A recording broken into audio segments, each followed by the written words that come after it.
Assalamualaikum warahmatullahi wabarakatuh. Salam bahagia Bapak Ibu guru semua. Saya Caturyanti SPD, calon guru penggerak angkatan 10 dari SMP Negeri 1 Kaunganten, Kabupaten Cilacap. Dengan fasilitator Bapak Krisno Adi dan pengajar praktik Ibu Oki Krisna Satyarini. Di video saya kali ini, saya akan menampilkan aksi nyata Modul 1.4 tentang budaya positif. Yuk mari kita simak aksi nyata budaya positif yang sudah saya sampaikan kepada teman-teman saya. Semoga menginspirasi. Assalamualaikum warahmatullahi wabarakatuh.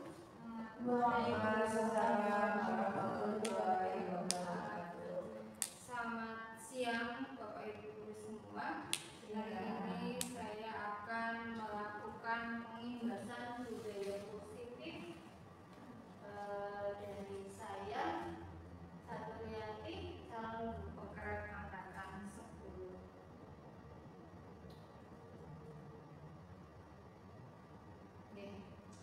Apa sih budaya positif itu? Di sini ada budaya positif itu ada 8, ada perubahan paradigma, kemudian disiplin positif, nilai-nilai kebajikan, kebutuhan dasar manusia, motivasi perilaku manusia, posisi kontrol guru, keyakinan kelas, dan segitiga restitusi. Perubahan paradigma itu adalah perubahan dari mulai yang paradigma lama menjadi paradigma yang lebih baru. Maksudnya kita mengikuti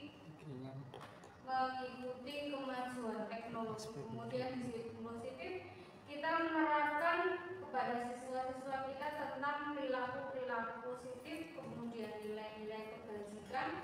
Kita mengajarkan kepada anak-anak kita tentang nilai-nilai kebajikan yang ada di sekolah kita yang nantinya akan menjadikan mereka,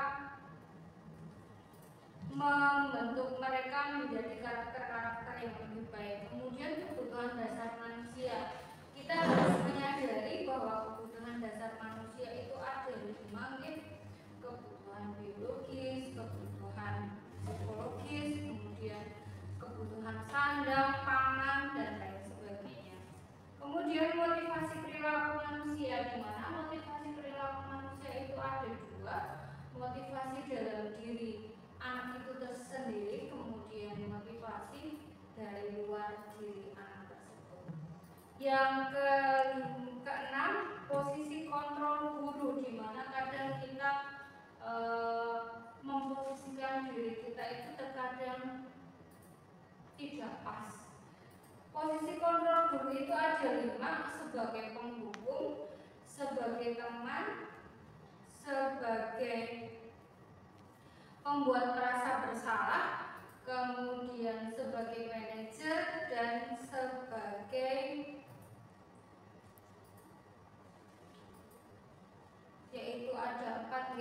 Kemudian keyakinan kelas yang tentunya di kurikulum Merdeka itu sangat terkenal dengan kesepakatan kelas, tapi sebenarnya bukan kesepakatan kelas Bapak Ibu, tapi keyakinan kelas, di mana keyakinan kelas itu bukannya menggeser peraturan sekolah, tetapi keyakinan kelas itu nilai-nilai yang diyakini oleh murid-murid kita dalam suatu kelas di setiap kegiatan pembelajaran di sepanjang mereka belajar di kelas tersebut. Misal mereka kelas 7, mereka di awal pembelajaran bisa membuat kesepakatan kelas yang nanti disepakati selama jangka waktu 1 tahun mereka belajar di kelas 7. Bisa juga Bapak Ibu guru mapel membuat keyakinan kelas sendiri. Keyakinan kelas sendiri itu di setiap awal pembelajaran membuat keyakinan kelas, maksudnya di jam pelajaran ini saya harus seperti apa, kalian harus seperti apa, yang itu peraturan anak sendiri yang buat, bukan berdasarkan peraturan Bapak Ibu guru inginkan, tetapi anak sendiri sendiri yang membuat. Kemudian yang ketiga adalah segitiga restitusi.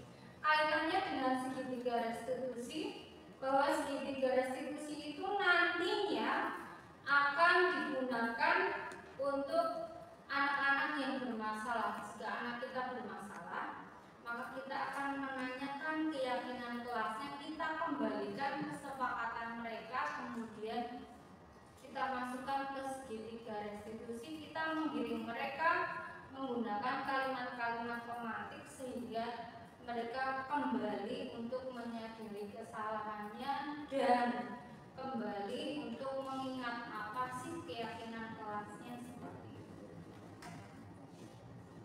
Itu tentang konsep gaya positif yang ada di belakang itu. Kemudian pembelajaran dengan paradigma baru. Yang dimaksud di sini adalah pembelajaran dengan paradigma baru menggunakan pendekatan berdiferensiasi, di mana yang sering kita kenal dengan gaya belajar anak-anak.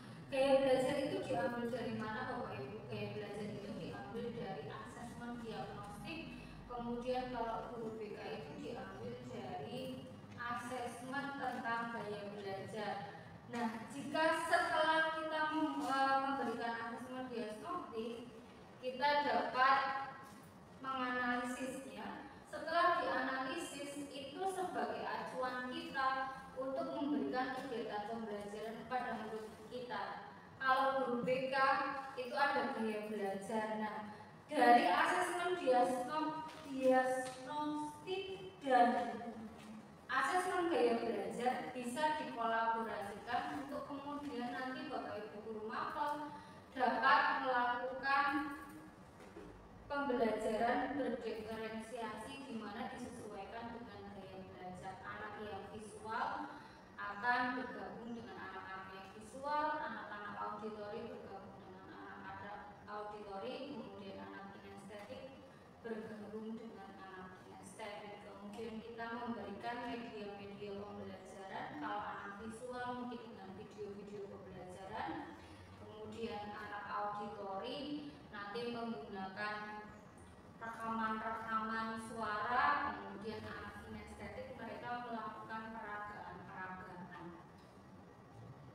Itu tentang pembelajaran paradigma baru, yaitu pembelajaran berdiferensiasi.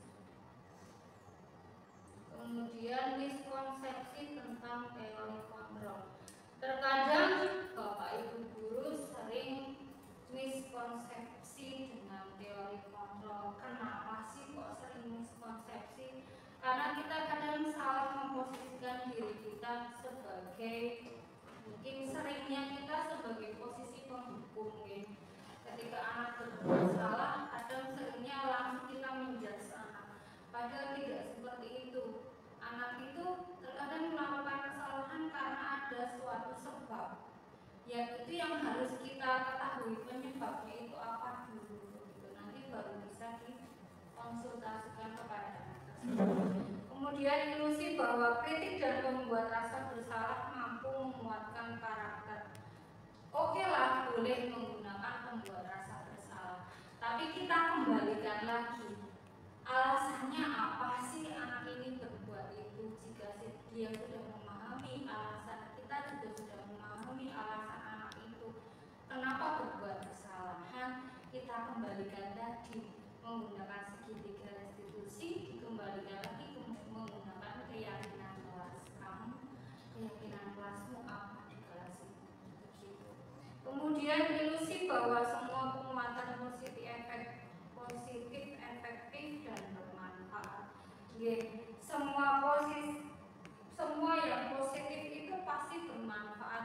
Bukan berarti anak salah terus kita langsung menjudge, tapi anak salah kita menyadari bahwa kita pun juga dulu ketika sekolah pasti berbuat salah. Bukan berarti membenarkan, tetapi kita menyadari kita sama-sama manusia, tidak ada yang sempurna. Dengan tetap memberikan motivasi, oke lah kamu berbuat seperti itu, tetapi semua hal yang kita buat entah itu negatif atau positif bisa membawa akibat, dan akibatnya itu ya seperti ini. Itu dijelaskan secara konkret kepada anak dan nanti dikembalikan perbuatan itu kira-kira baik atau buruk. Jika buruk, keyakinan kelasmu, kira-kira kamu melanggar keyakinan kelas atau tidak, nah itu dikembalikan lagi ke keyakinan kelas. Kemudian ilusi bahwa semua orang dewasa berhak memaksa. Yang terkadang kita merasa kalau anak melakukan pelanggaran itu kita harus memaksa dia jadi anak yang baik, kita memaksa dia untuk jadi anak yang berkarakter sesuai dengan keinginan kita, tetapi tidak bisa begitu Bapak Ibu. Kita harus melakukan komunikasi dengan anak. Tidak semuanya harus dipaksa. Misal sekarang melakukan pelanggaran, besok harus berubah lebih baik, itu tidak bisa seperti itu. Tetapi sangat butuh proses. Kita lanjutkan lagi yang berikutnya. Nah, ini ada stimulus, respon, kemudian teori kontrolnya. Realitas kebutuhan kita sama, teori kontrolnya realitas kebutuhan kita berbeda. Oke, mungkin realitas kebutuhan kita sama, makan sama, tinggal sama, pakaian sama, tetapi mungkin kebutuhan yang lain kita berbeda. Yang urgent sekarang itu kita butuh apa, yang urgent oleh anak itu sekarang butuh apa. Oh, anak si A butuh perhatian, anak si B dia butuh tempat tinggal, sehingga dia mungkin sering pergi karena di rumah tidak nyaman, karena rumahnya tidak sesuai dengan yang diinginkan begitu. Akhirnya membuat perilaku yang menurut Bapak Ibu guru itu bisa membahayakan diri mereka, kadang juga bisa membuat orang tua mereka jadi bocah kok gitu bahasanya, anak kok tidak bisa seperti yang diinginkan, padahal sebenarnya mereka membutuhkan suatu kebutuhan, tempat tinggal, kurang makan atau yang lainnya. Jadi setiap anak melakukan kesalahan kita harus selalu mengembalikan lagi kebutuhan anak itu sebenarnya apa sampai dia berbuat salah, kebutuhan anak itu sebetulnya apa sampai dia melakukan pelanggaran gitu. Kemudian yang kedua, semua orang melihat hal yang sama, padahal pada kenyataannya teori kontrolnya setiap orang memiliki gambaran yang berbeda. Kita melihatnya sama, tapi sebenarnya per seorang, per anak, per guru melihat satu individu yang lain, melihat Bapak Ibu guru yang lain dengan kacamata kita yang pastinya berbeda, tidak semua sama. Kemudian kita mencoba mengubah orang agar berpandangan sama dengan kita. Padahal teori kontrolnya kita berusaha memahami pandangan orang lain tentang dunia. Maksudnya kita menginginkan orang itu memandang kita sama, tetapi kan tidak bisa seperti itu, karena kita menyadari bahwa setiap orang pasti berbeda, tidak ada yang sama. Kemudian stimulus responnya, perilaku buruk dilihat sebagai suatu kesalahan. Semua perilaku memiliki tujuan. Berarti semua perilaku buruk itu bukan berarti selalu salah, pasti ada penyebabnya. Tidak pasti semua perilaku buruk tiba-tiba datang begitu saja. Pasti ada tujuannya, dia tujuannya apa, penyebabnya apa. Kemudian orang lain bisa mengontrol saya. Pada kenyataannya teori kontrolnya hanya Anda yang bisa mengontrol diri Anda. Sesungguhnya Bapak Ibu, anak didik kita, mereka itu bisa mengontrol diri mereka sendiri. Tetapi terkadang Bapak Ibu guru merasa selalu ingin mengontrol anak didik kita, yaitu harus kita kembalikan lagi tadi etika, segitiga restitusi, dan keyakinan kelas. Kemudian saya bisa mengontrol pemaksaan ada pada saat rujukan gagal, kolaborasi dan konsensus menciptakan pilihan-pilihan baru. Pemaksaan, biasanya kita memaksa anak didik kita untuk selalu berbuat baik, tapi ternyata itu malah gagal. Karena semakin anak dipres, maka mereka malah keluar dari yang kita inginkan. Jadi selalu harus ada komunikasi. Kemudian kolaborasi dan konsensus menciptakan pilihan-pilihan baru yang kita mengembalikan kepada anak-anak tersebut, dan kemudian menciptakan pilihan baru, memberikan pilihan-pilihan. Kalau kamu berbuat ini, nanti akibatnya seperti ini. Kalau kamu berbuat seperti ini, nanti akibatnya juga begini. Jadi kita memberikan gambaran kepada anak yang nantinya anak dapat berpikir, saya harus jadi yang seperti apa. Kemudian model berpikir menang atau kalah. Pada kenyataannya teori kontrolnya model berpikir menang-menang. Itu maksudnya begini, kalau anak, kalau betul berarti saya menang, kalau saya salah berarti saya kalah. Tetapi pada kenyataannya seharusnya di posisi apapun itu adalah menang. Karena apa? Karena mereka memposisikan diri mereka sebagai diri mereka sendiri, yang jika mereka melakukan suatu kesalahan, jika mereka melakukan suatu pelanggaran, kita harus tanyakan lagi apa penyebabnya. Begitu Bapak Ibu. Kemudian kita lanjutkan lagi. Disiplin positif nilai yang pertama. Disiplin berasal dari kata disiplina yang artinya belajar, di mana kita harus selalu menciptakan suasana belajar yang positif, suasana belajar yang menyenangkan. Kemudian cara penerapannya menumbuhkan kesadaran kepada anak didik kita. Jangan sampai kita menyalahkan anak didik kita tanpa kita berkomunikasi dengan mereka. Kita tanyakan dulu, harus selalu berkomunikasi dengan anak. Sebagai pendidik, tujuan kita adalah menciptakan peserta didik yang memiliki disiplin diri. Kita mengarahkan mereka untuk melakukan perilaku-perilaku positif yang tentunya nanti mereka dapat membentuk karakter mereka masing-masing dengan kita selalu mengingatkan, kita selalu menyampaikan, selalu menasihati, bukan setiap hari tetapi selalu rajin-rajin untuk mengingatkan. Kalau cara bahasa Jawa ini Bapak Ibu rewel begitu, serewet begitu. Kemudian lanjutkan lagi nilai-nilai kebajikan.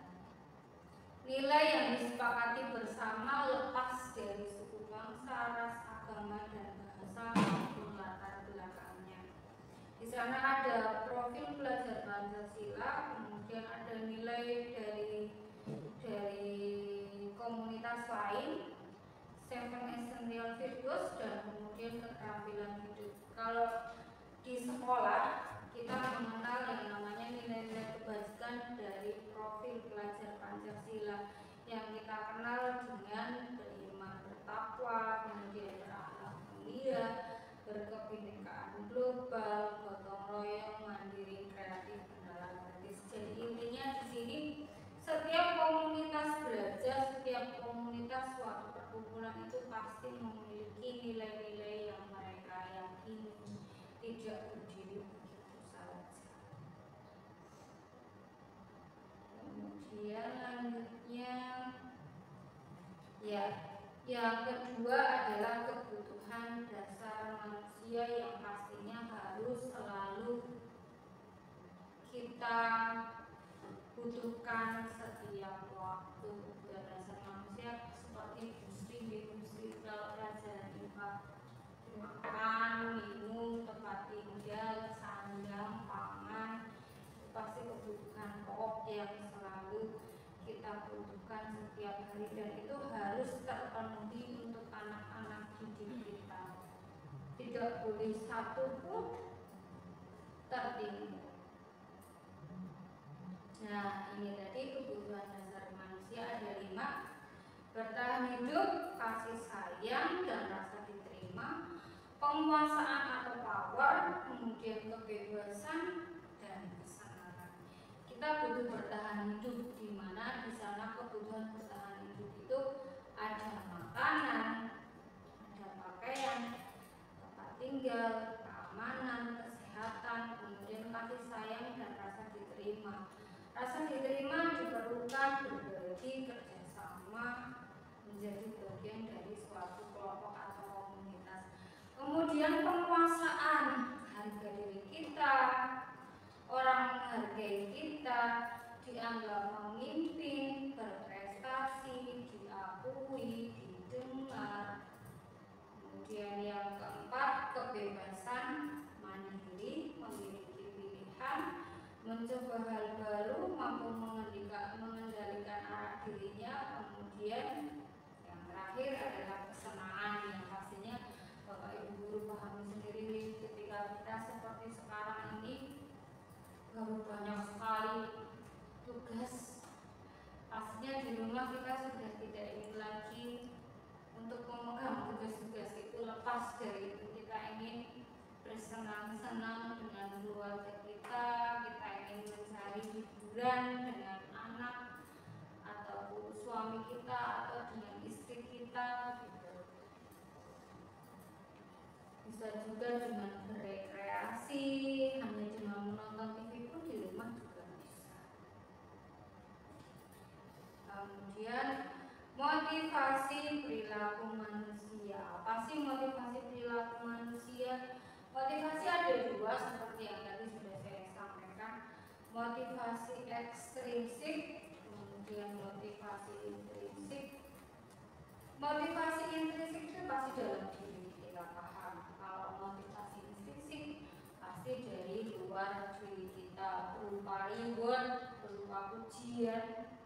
Bisa juga motivasi ekstrinsiknya kita melakukan sesuatu itu karena kita menghindari hukuman, karena kita tidak ingin mendengar sesuatu yang kita tidak suka. Ada dari itu. Kemudian yang selanjutnya, hukuman, konsensi, dan restitusi. Hukuman itu biasanya kita dapatkan secara tiba-tiba. Biasanya kalau murid dapatkan tiba-tiba juga, tidak tahu apa yang terjadi, tiba-tiba diri kita itu kita memberikan judge. Itu adalah hukuman, bersifat satu arah dari seorang guru kepada murid. Kemudian berupa hukuman fisik atau psikis, misal tidak mengerjakan tugas, kemudian anak disuruh saling di lapangan. Nah, itu merupakan suatu hukuman.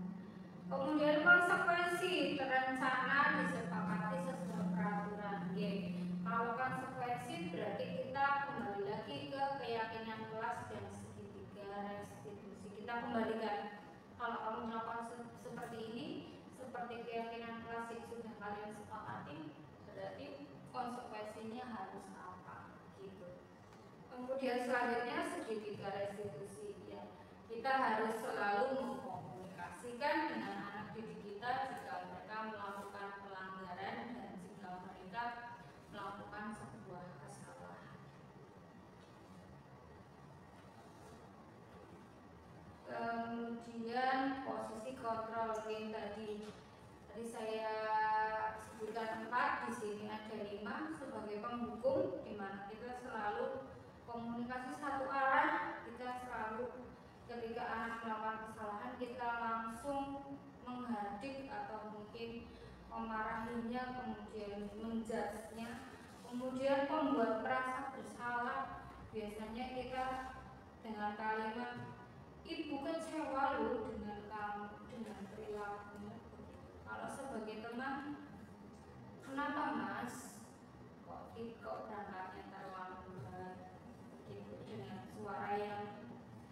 kita menganggap mereka sebagai teman. Kemudian pemantau. Dan yang terakhir adalah manajer. Manajer itu nanti ketika kita melakukan komunikasi dengan menggunakan segitiga restitusi. Kemudian, nah ini kalimat-kalimatnya Bapak Ibu silakan Bapak Ibu cermati. Kasus murid tidak memakai atribut sekolah. Kalimatnya biasanya jika kita sebagai posisi sebagai penghukum, maka biasanya kita menyuruh anak didik kita untuk silakan bersihkan kamar mandi, silakan satu kelas selama 1 minggu, silakan berkeliling lapangan sebanyak 5 kali, dan bahasa-bahasa yang lain. Kemudian membuat merasa bersalah. Berapa kali ibu bilang jangan terlambat, ibu sangat kecewa. Menunjukkan bahwa kita itu kecewa dengan anak didik kita. Kemudian selanjutnya posisi sebagai teman. Kalimatnya biasanya ayolah perbaiki dirimu, jangan diulangi lagi. Mohon maaf ini salah ketik. Kemudian berusahalah lebih baik. Kemudian yang selanjutnya posisi sebagai pemantau. Kamu sudah melanggar aturan sekolah, pasti kamu tahu kan konsekuensinya. Sekarang menulis di kertas folio, saya tidak akan mengulangi lagi sampai 50 kali seperti dulu Bapak Ibu guru, seperti contohnya berwarna warna mungkin sampai 100 kali, sampai 500 kali batik. Batik bahasanya seperti yang Muslim bilang itu ada posisi sebagai pemantau. Kemudian yang terakhir posisi sebagai manajer. Apakah kamu tahu kesalahanmu? Kira-kira bagaimana kamu akan menyelesaikan kesalahanmu? Nah, itu kalimat-kalimat seperti itu tuh kita kembalikan ke anak, tujuannya untuk kemudian nanti kita kirim lagi ke keyakinan kelas sehingga mereka menyadari kesalahan. Nah, ini Bapak Ibu, silakan spontanitas mawon. Apa posisi Bapak Ibu sekarang jika kalimatnya begini? Kamu selalu tidak pernah benar melakukan. Bu Wiwi mungkin tahu ya Bu Wiwi. Kamu selalu tidak pernah benar melakukan.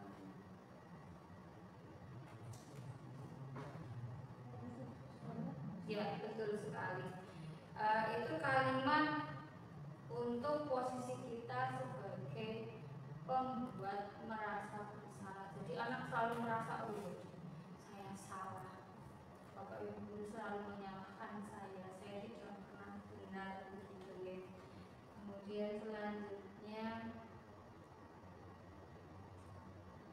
apa rencana kamu? Nah, ini kan ngajak berkomunikasi, jadi kira-kira dia mungkin bisa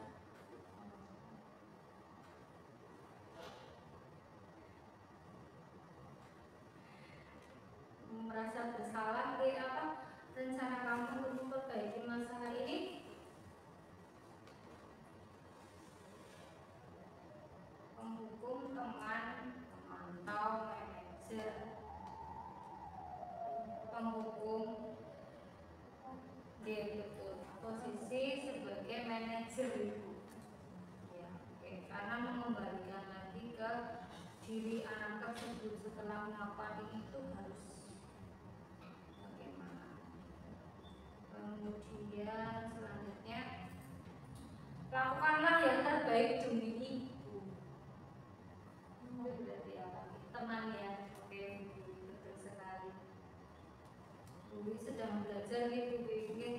Kemudian kamu tidak akan naik kelas jika selalu saja membolos. Posisi sebagai Bu Sri, Bu Wiwi, Bu Dia.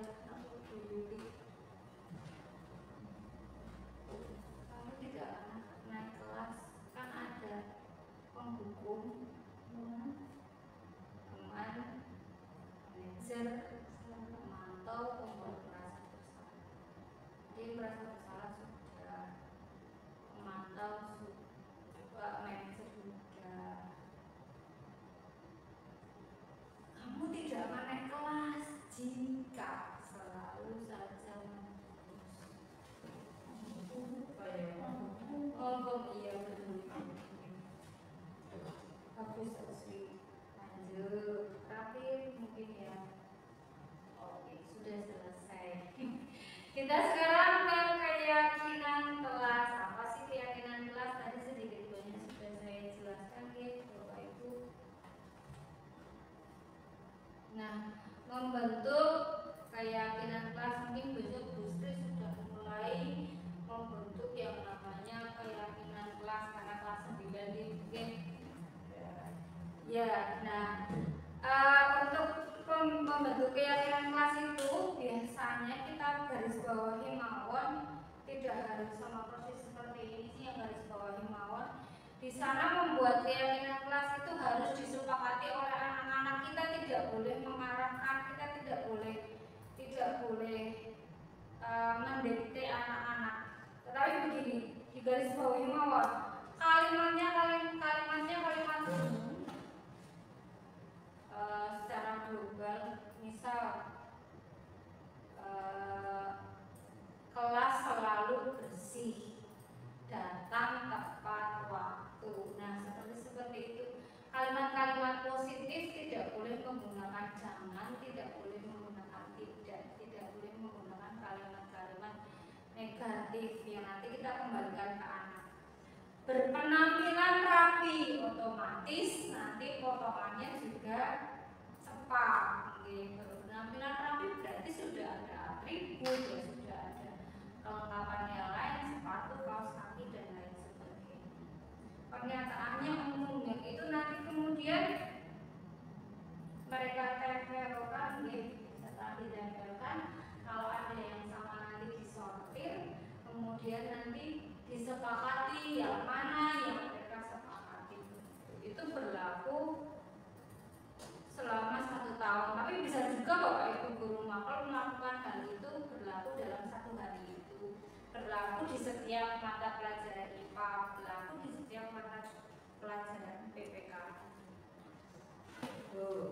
Itu kan membentukkan keyakinan kelas sama enggak dengan pembentukan kesepakatan kelas? Sama sebenarnya Bu. Kalau kesepakatan kelas itu kan nanti di sana ada yang namanya sanksi. Ya, tapi sebenarnya tidak boleh ada sanksi itu. Sebenarnya tidak boleh ada sanksi. Karena yang betul itu bukan kesepakatan kelas, tetapi keyakinan kelas. Nilai-nilai yang diyakini oleh anak didik kita dalam kelas itu. Jadi tiap kelas bisa beda itu. Ya, bisa beda. Jadi tidak harus sama. Misal di kelas Bu Sri besok misal jadi wali kelas 9A. Nanti di sana ibu sudah buat kesepakatan kelas. Kemudian ibu di pelajaran IPA juga bisa buat lagi yang khusus untuk pelajaran IPA di 9A gitu, dengan peraturan yang berbeda. Misal di lab, kesepakatan kelas kita di lab itu di lab IPA ketika pelajaran IPA berarti selalu mengembalikan alat-alat di tempatnya kembali. Lab kembali rapi, lab kembali bersih. Nah itu boleh setiap jam. Dan jika besok kalau ada BKKS juga seperti kemarin itu sebenarnya salah. Harus ada kesepakatan kelas, ada sanksi, itu sebenarnya tidak boleh. Hanya keyakinan kelas saja, tidak boleh ada sanksi.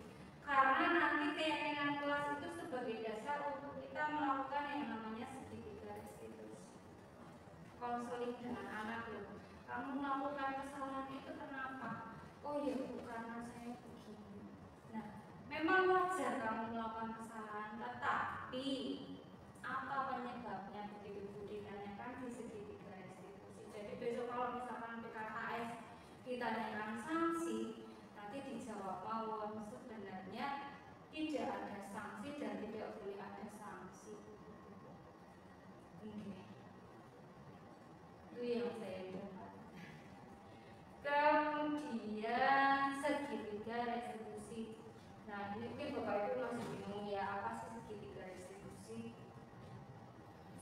juga restitusi, yaitu proses dialog yang dijalankan oleh guru dapat menghasilkan murid yang mandiri dan bertanggung jawab.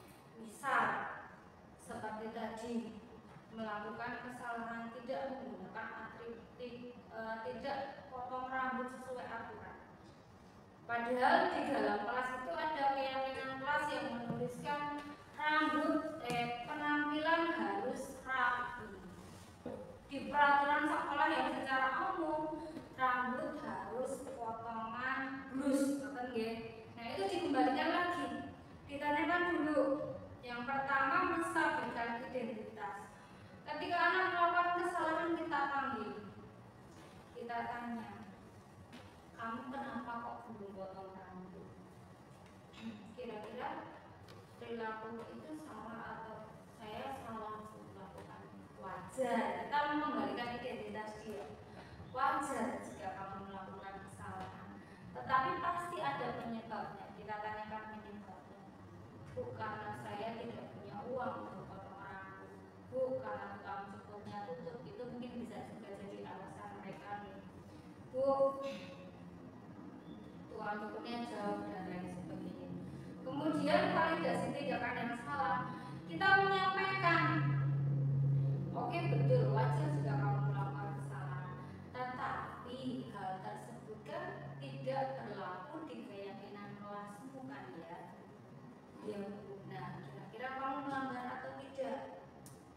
Saya melanggar.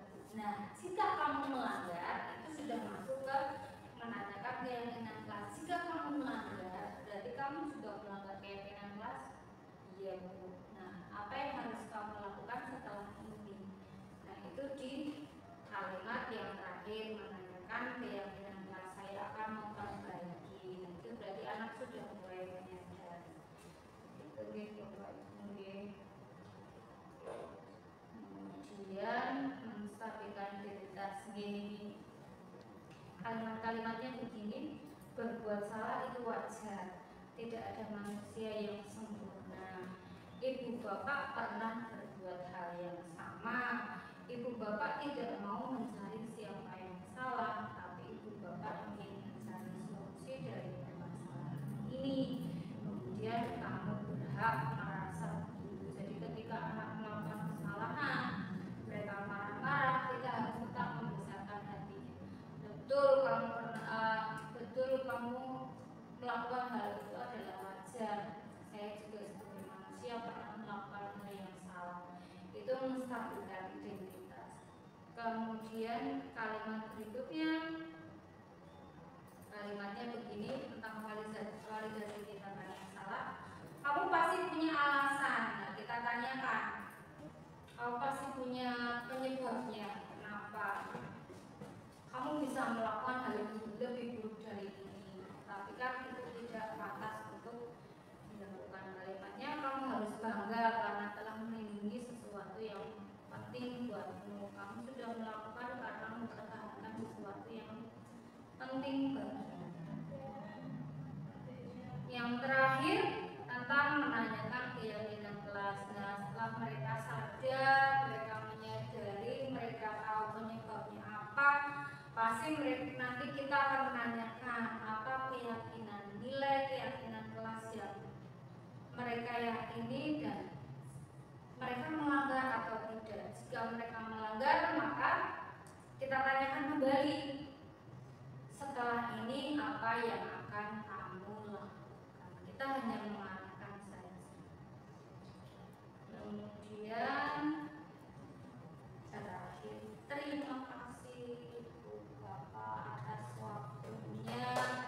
Jika ada kurang lebihnya, mungkin saya mohon maaf. Semoga sedikit tadi tentang keyakinan kelas saya kepengen banget nih.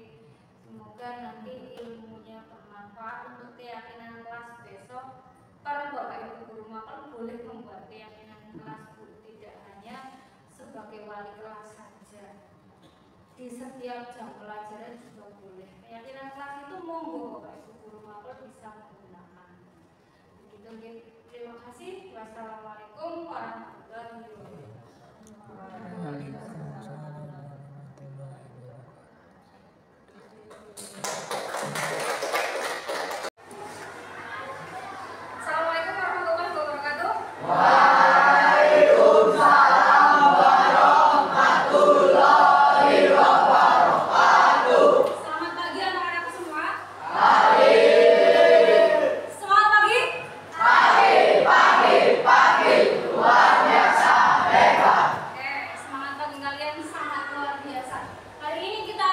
membuat keyakinan kelas seperti yang pernah kalian buat dulu. Kalian kan pernah membuat keyakinan kelas ya? Iya kan? Kira-kira ada yang masih ingat apa itu keyakinan kelas? Ada yang masih ingat? Kesepakatan ya? Kesepakatan yang dibuat bersama. Oke, berarti keyakinan kelas adalah? Ya, keyakinan kelas adalah kesepakatan yang dibuat bersama yang isinya tentang kalimat-kalimat positif yang itu harus kalian sepakati sepanjang kalian berada di kelas 7E selama 1 tahun.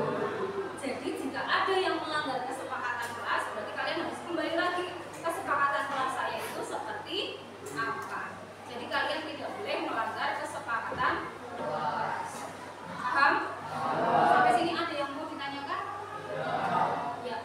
Kesepakatan kelas nanti yang akan kalian buat, silahkan kelas ini mau dibuat yang seperti apa sesuai dengan keinginan kalian. Tapi ingat, tadi Bu Jatuh menyampaikan berisi kalimat-kalimat positif. Misal, kita menjaga lingkungan kelas, tidak boleh ada kalimat jangan membuang sampah, tidak boleh ada kata-kata jangan, tidak boleh ada kata tidak boleh ada kata-kata bersihkan dan lain sebagainya, tetapi kalimatnya umum. Contohnya menjaga kebersihan lingkungan kelas. Contohnya lagi berangkat lebih awal sebelum jam pelajaran. Contohnya lagi memakai seragam sesuai aturan sekolah. Paham ya? Paham ya? Tidak boleh ada kata jangan, tidak boleh ada kata tidak. Begitu? Oke, siap. Bu Jatuh bagikan lembarnya. Silakan nanti kalian tuliskan di sana nama kalian, tidak usah kelasnya. Silakan tulis keinginan kalian mau seperti apa kelas ini selama 1 tahun. Ya, 1 kalimat saja, 1 orang 1 kalimat. Ya, paham? Nanti yang diambil sebagai kesepakatan kelas kalian, yang kalimatnya sama-sama nanti disorotin satu-satu begitu ya.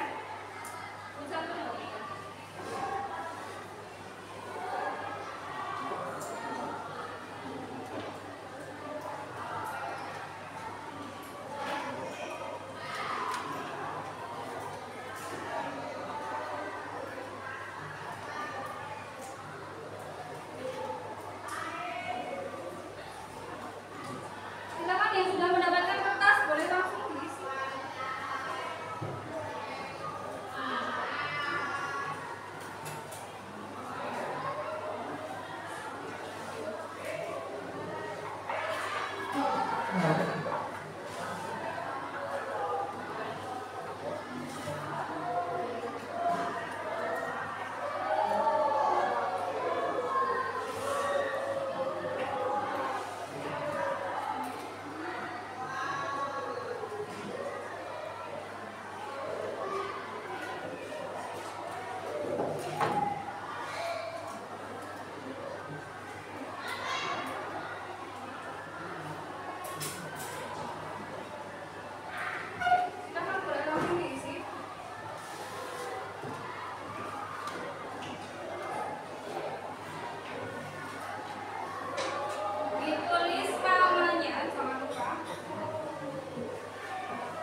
Jika ada yang sama, maka diambil satu saja ya. Oke, sudah.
Kemudian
diambil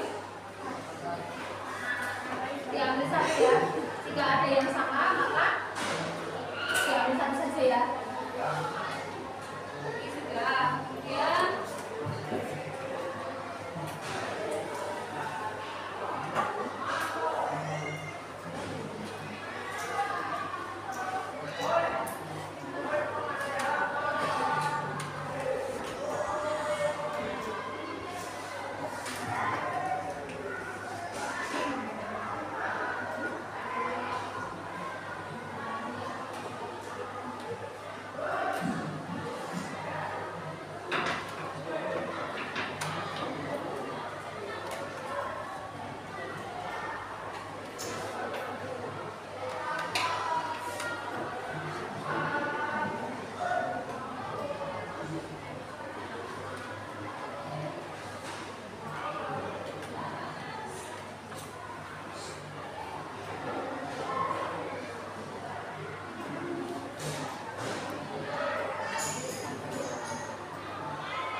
besok silahkan dibuat sesuai dengan yang sudah kalian sepakati tadi.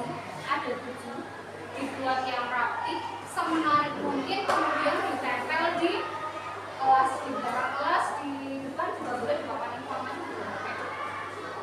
Kemudian setelah ini silakan kalian tanda tangani kesepakatan kelas kalian, nanti juga disediakan kertasnya, silakan kalian temukan satu-satu urut absen, kan absennya ya. Urut absen, kemudian silakan tanda tangan dan tulis nama kalian di bawah tanda. Silakan bisa dimulai dari nomor 1. Tadi siapa?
Belakangnya lagi ya.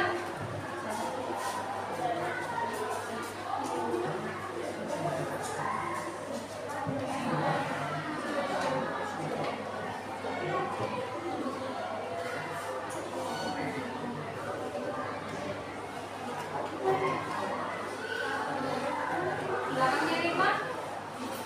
Lanjutnya.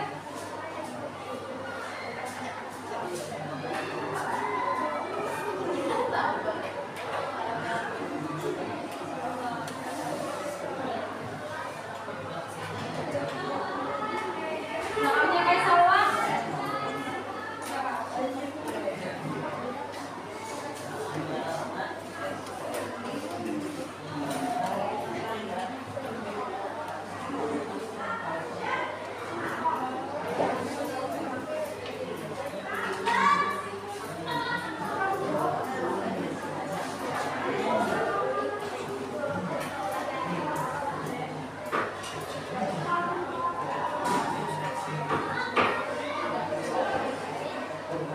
Di belakangnya Rasa.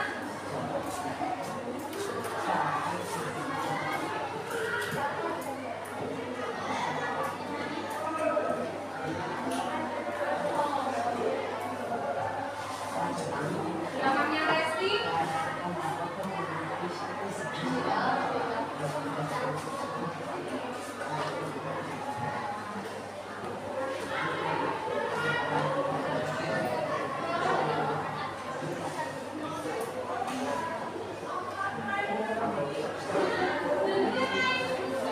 Selanjutnya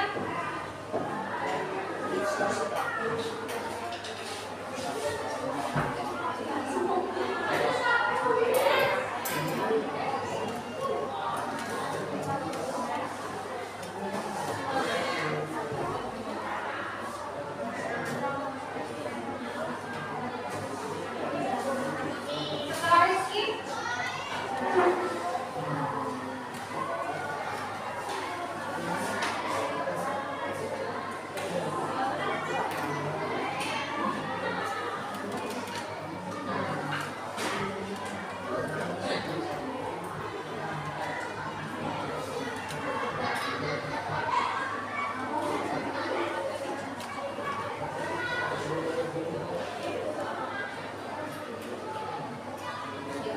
Setelah sampai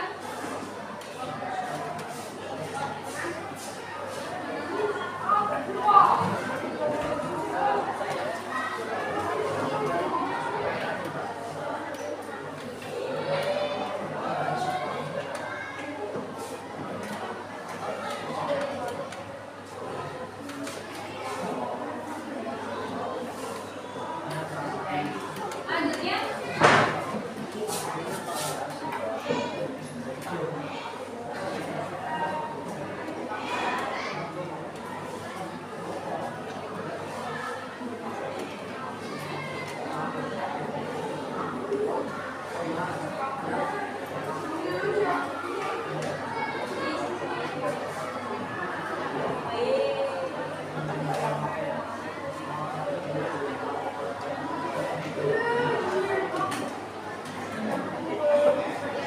setelah Firdan.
Sampai juga di penghujung video. Sebelum saya akhiri, ada quotes nih untuk kali ini. Tak ada manusia yang sempurna. Yang pasti semua takdir Allah adalah yang terbaik. Teruslah berusaha karena hanya Allah yang akan menilai. Ada pantun juga buat kalian. Jalan-jalan keliling kota, jangan lupa beli kelapa muda. Tetap semangat Bapak Ibu guru semua, nikmati prosesnya. Itu pesan dari Bapak Krisno Adi, fasilitator kita. Terima kasih Bapak Ibu guru semua. Wassalamualaikum warahmatullahi wabarakatuh.